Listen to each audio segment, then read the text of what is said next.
Wir hatten noch nicht vor allzu langer Zeit die Diskussion um die Sprachfähigkeit des Neandertalers. Heute wissen wir, der Neandertaler ist einer von uns, genetisch gesehen.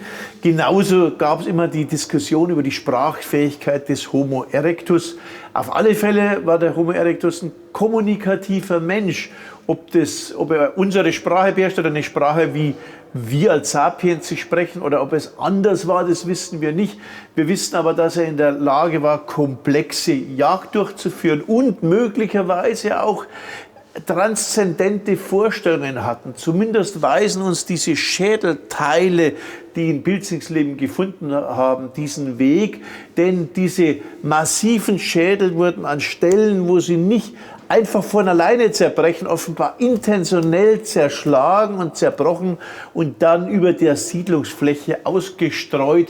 Man könnte hier, zumindest sieht der Ausgräber Mania das so, eine Art von Totenkult sehen. Und Totenkult bedeutet immer, dass man sich Gedanken macht, was geschieht nach dem Sterben, gibt es ein Jenseits, was ist der Sinn des Lebens, und das wollen wir dem Homo erectus nun einfach einmal unterstellen, dass er sozusagen nicht vollkommen stumpfsinnig vom Brot allein lebte, sondern möglicherweise eine Art höherer Kultur hatte.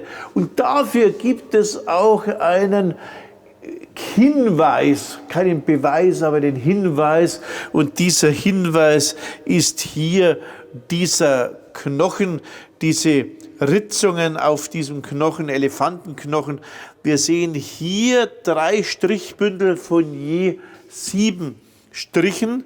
Und leider ist das eine Ende abgebrochen, dann könnte man vielleicht ein 4., 7er Strichbündel ergänzen.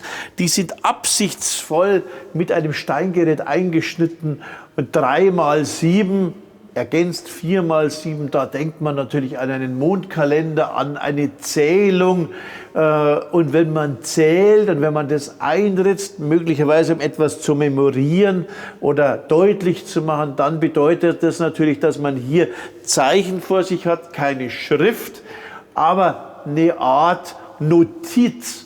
Und das wären die ältesten derartigen Notizen der Menschheit. Und das hätte doch eine sehr, sehr hohe Bedeutung.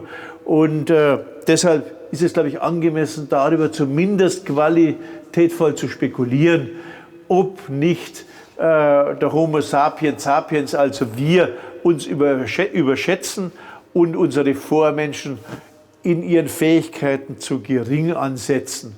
Das ist immer so in der Vorgeschichte. Dort, wo wir dann Neuentdeckungen machen, sei es die Himmelsscheibe von Nebra oder Ötzi, sind wir ganz erstaunt, zu welchen Leistungen unsere Vorfahren fähig waren. Und ich denke, deshalb ist es schon allein sinnvoll, sich mit diesen Funden zu beschäftigen, damit man nicht denkt, man steht immer an der Spitze und am Ende der Pyramide, sondern man ist Teil einer langen Entwicklung.